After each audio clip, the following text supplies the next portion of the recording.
welcome to First Technical Colloquia. As he said, I'm Gorka Gonzalo, a penetration tester and cybersecurity auditor at ITS Security.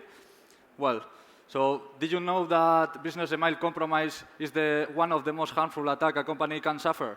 It's been seen to cost millions in cash. So that's why my goal today is to provide you with some background on business email compromise attacks and massive cloud compromise attacks. Why I think is important to you. Okay, so to start a little index, I'm going to make a small introduction. After that, I'm going to say what is a BEC attack. And no, it's not Bilbao Exhibition Center, it's business email compromise, as I said. Okay, after that, a little bit of a state of the art, what the people is doing, the bad people or the evil SOC is doing in this kind of attacks. Some statistics to see the impact of these attacks, to believe me. The life cycle of data breaches and why is this very important. How do they do it? How an evil SOC or the bad guys do this kind of attacks. And an overview to see what we've learned today. Some red flags for you to know what to see and what to know not to be the victim of that kind of attacks. And after that, the mitigation. And finally, the demo. Okay, so the introduction. So as you can see, the BEC attacks, the daily average of BEC attacks is been rising through the years. Okay, are soaring. And why are soaring this kind of attack? Because low skill is required, a kid can do it, and because it's high yield and lucrative. With very few effort, you can have a lot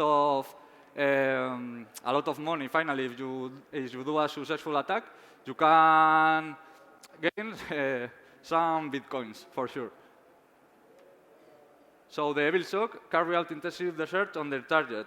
They are looking mainly for names and email addresses, and mainly for senior positions, such as the CEO, the CFO, and that kind of senior employees.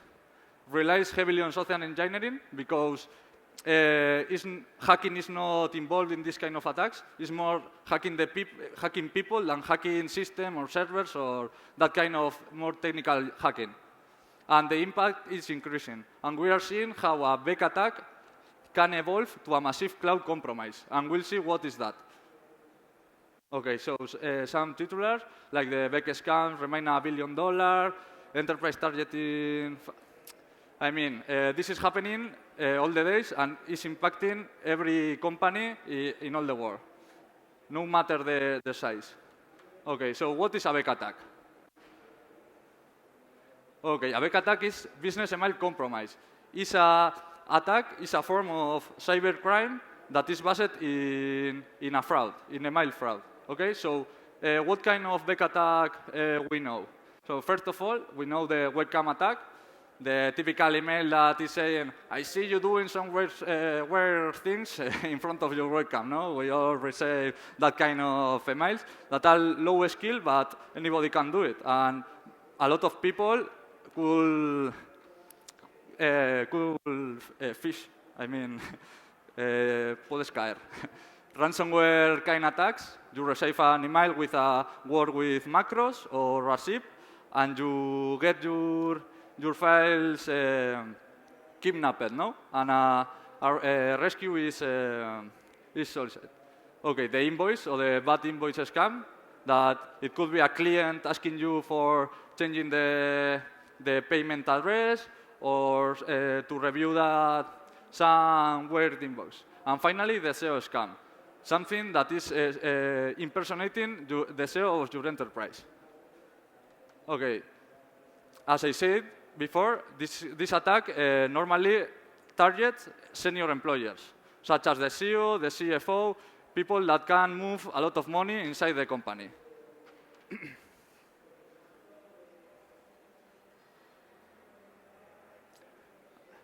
As I said, usually impersonate a senior colleague, the CEO, but it could be your boss, it could be any employer on your company.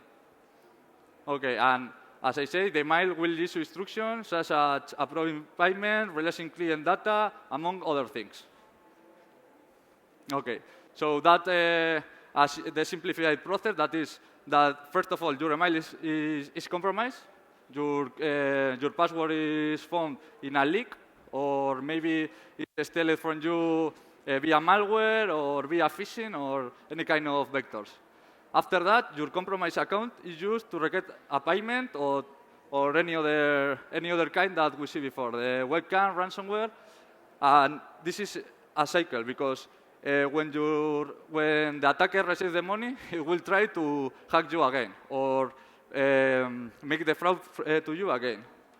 So we can see an example that is a request from Theo to the chief financial officer, and is requesting $100,000 today. So it's a kind of weird request, from my point of view. I don't know. Okay, the state of the art. We could see some examples that are requesting the W2, that is employers like a ficha técnica, more or less, personal information. Here, they are requesting a wire transfer today, that he have a pending payment and the beneficiary is waiting to receive. It's like transmitting like an urgency, always. So, some statistics, no? We've seen credential leaks rising over the years, and mainly in 2016, we see Yahoo falling, adult friend Finder network falling, Yahoo falling again, and so on. No, we all know what is Collection 1, or most of us. Collection 1 is a big data leak that have a lot of passwords, a lot of usernames, emails. So the hackers are using this kind of leaks. So there are three. And that's the most potential risk, the password reuse. Why? Because it's seen that more than the 54% of the people only uses 5 passwords to manage all the online accounts. That means that probably the user is going to use the same password for Facebook and for your Office 365 of the corporate email. Sorry. Okay, so the life cycle of data breaches. A data breach is meant to be like that happens after a company is hacked. So when a company is hacked, the hacker is always seeking for or money or information that will evolve in money. So the first step in a data breach is the exfiltration. It's when the hacker exfiltrates the data for us in their own benefit. It's when the hacker hacks you, steals you some data, mainly passwords, and in this step, the victim is not yet aware that it's being hacked. So it could be a lot of months, years, and the victim is not aware, most of the times. So the second step is the private market. A hacker is not going to sell in eBay a lot of credentials for the normal people, no.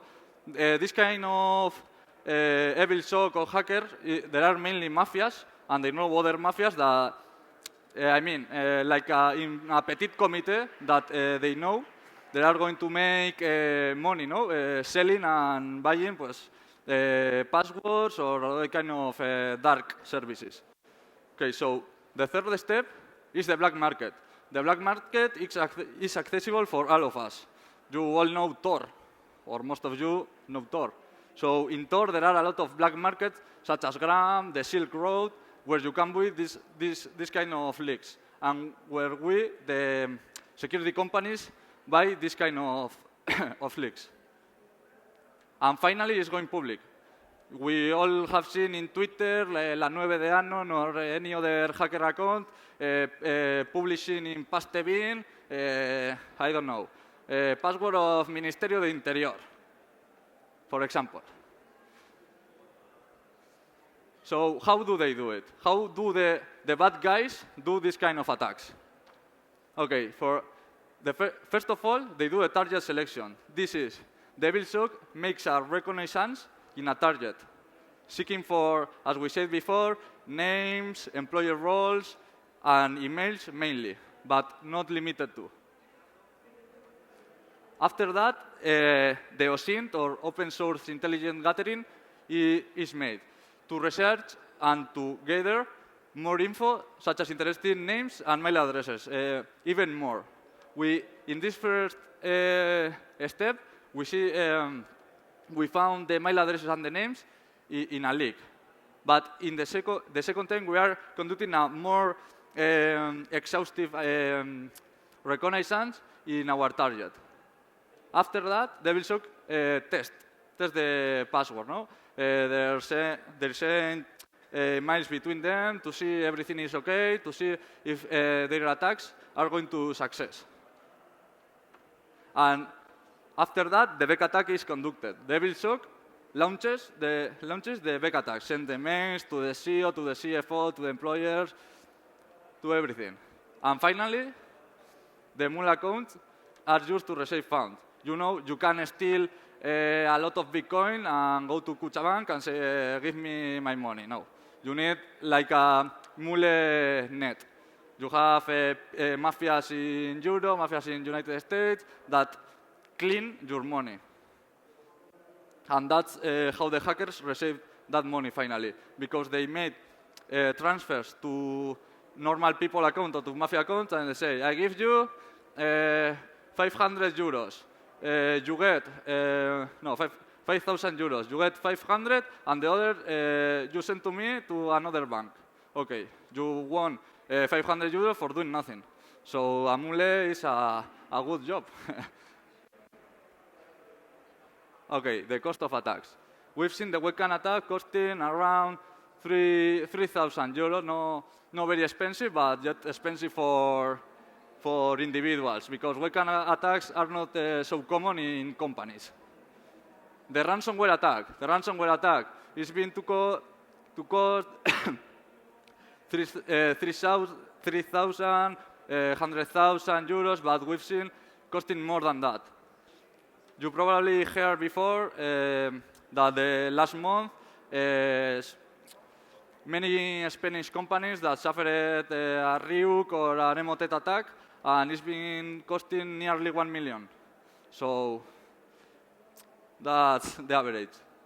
Okay, the bad invoice, well, a little bit more, but the most harmful is the last one, the CEO scam. The CEO is asking you, make me this transfer today for the value of 500,000. Who is saying no to her CEO? Okay, so the red flags. How could we protect as an individual from this kind of attacks? First, we could see that the reply to and the from address are not matching. The from address could be a Hotmail, and the from address could be a company address, but a reply to maybe a Hotmail, a Proton Mail, or any temporal mail. So that's a thing to have into account. Okay, the vendor payment request from a new address. The vendor is always asking the payment for one address, and nearly one day is asking another address. A kind of suspicious. The new routine, payments at the end of the day or before holidays, that's a suspicious too. Transfer to new accounts. Oh, urgent or confidential request for payment. I need a payment now. I need a payment for today. Not so usually this happens. So it's a red flag to take into account too. Without justifications, to a personal account, a company asking to a payment for a personal account, has no sense. Unusual amounts, very large amounts, or amounts that are not usual. I mean, you are always paying for a service 500, and now it's asking for 1,500. I mean, that kind of behaviors are ones that we have to take into account. Finally, the attached document with macros. If you are not working with macros, why are sending you a document with macros? No sense. Thieves or executables. Very, very, very dangerous. So the best way to stop a back attack is to evaluate every request for money or sensitive data carefully. Take into account every red flags, because everybody could be a victim for this kind of attacks. And there are attacks very sophisticated. So please take into account every red flags. Okay, the prevention.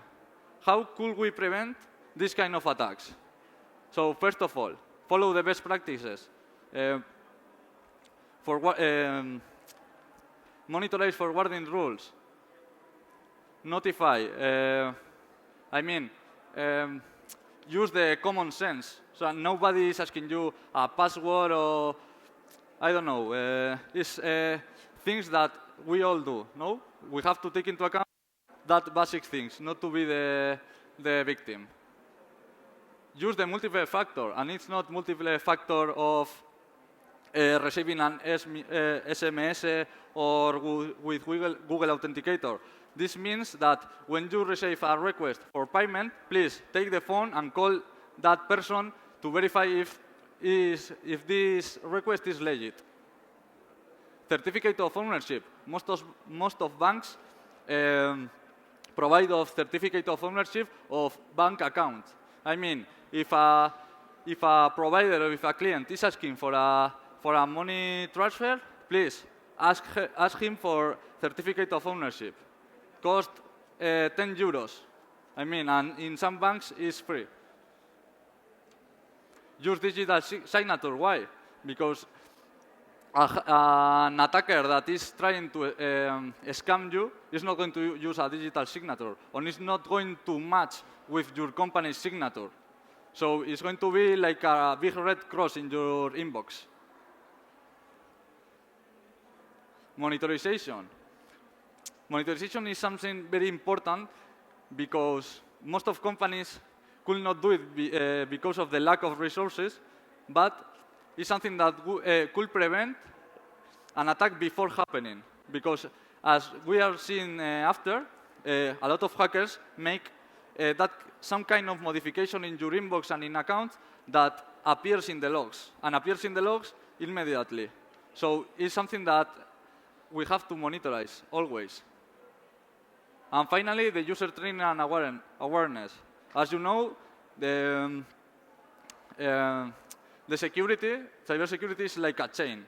And we, the people, we are some eslabon of that chain. And we are the leakest of that chain. So what is the best the best we can do to protect of that kind of attack is to train and aware the users. Why? Because the user is going to face that kind of attack in her inboxes. Not is going the CISO, nor the IT technician, no. The people, the employers of your company are going to face that kind of attack in their inboxes. So how do we do it to protect our clients and to protect our allies from that kind of attacks? As I said before, our power is in the monitorization. Why? Because we watch some kind of event, such as the Milgauss forward rule creation. That's the first thing an attacker is going to do in your inbox. The malware write modification, very dangerous modification, because this allows the hacker to write impersonating you. We are seeing in the demo how a hacker will vulnerate these modifications. The cloud user creation, and most of you will know, the Office 365 and the local Active Directory are two different things. I mean, when you create an online Office account, you are creating an account in something similar to Active Directory, but it's not an Active Directory. So we have to monitorize the cloud user creations. And finally, the unusual login location. If your company is only in Spain, it's not something usual to an employer to connect from China or from Russia or from North Korea. I don't know. That are the 4 main indicators that we are seeking for in a company. So the demo. In the demo, we are not seeing that steps. We are starting from the fourth step, obtaining credential. Imagine that in the demo, we found a leak with a credential of a company employee. We are testing the credential validity. We are testing if that credential is still active or it is old and is not working. After that, the user listing. Why? Because we need to target, or we need to select a target inside the company. So we are seeing what kind of users are created in the infrastructure to select one and attack that. The redirection creation, as I said before, we are creating a redirection and we are seeing why. The right addition, we are seeing why we are creating that. The man in the mail is like man in the middle attack, but in the mail. So what this means? This means that I will be able to see what happens in your mailbox, in all your mailbox. And finally, the pivoting. We have seen how a Beck attack evolves in a massive cloud compromise attack. Okay. So we see here, we found credentials for Adrián Gallego from Acme Insecurity with that pass. So we are testing the credentials. Well, first of all, we are connecting to a VPN to hide our IP address. Okay, as most of you know, the Office Online have a PowerShell API which makes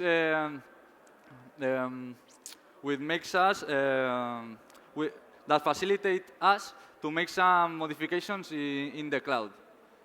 So we found that the credentials are valid, and we are now listing the users.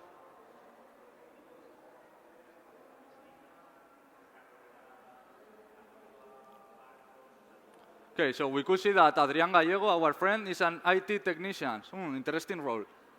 And we could see here that we have the CEO, the CISO, the Chief Financial Officer. So very interesting profiles.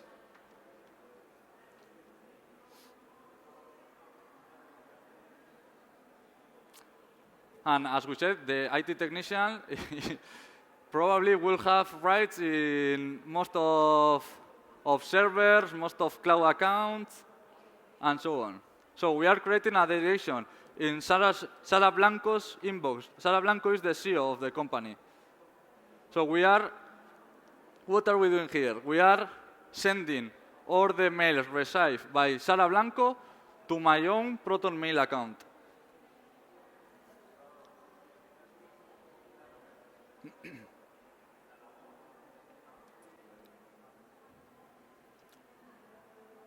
Okay, now we are listing the redirection to ensure that the redirection is being created.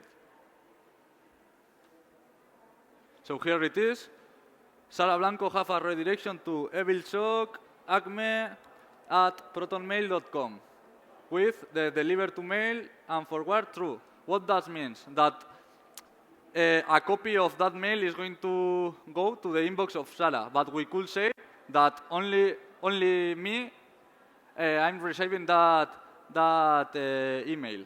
So we could make that Sara not to see any email sent to her mailbox. So here we are in the account of Adrián, and we've sent a mail to Sara Blanco's mailbox. And who is receiving? As you can see, evilshock@protonmail.com. And here it is. From our friend Adrián to Sara Blanco, but in my Proton Mail. Okay. Now we are seeing how can I answer to that mail with a low complex attack. Okay, and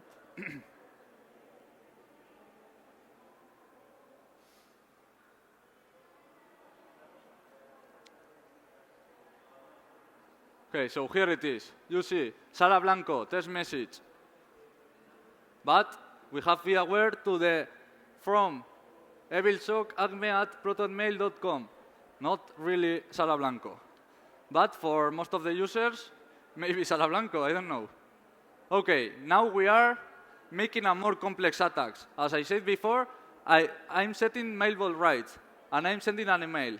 Let's see what happens. Oh, Sara Blanco sent me an email, but the real Sara Blanco sent me that email. Are you able to detect that kind of scam? I don't think so. Okay, and now we are trying if this account have rights in Azure. Oh, we have rights in Azure. Password reuse. And now the massive cloud compromise. What is happening now? Oh, we have the OpenSU server in the cloud. We have the ability, we are able to manage your industrial plant. We could see what could we do with that. Your assembly line, your test line, and now.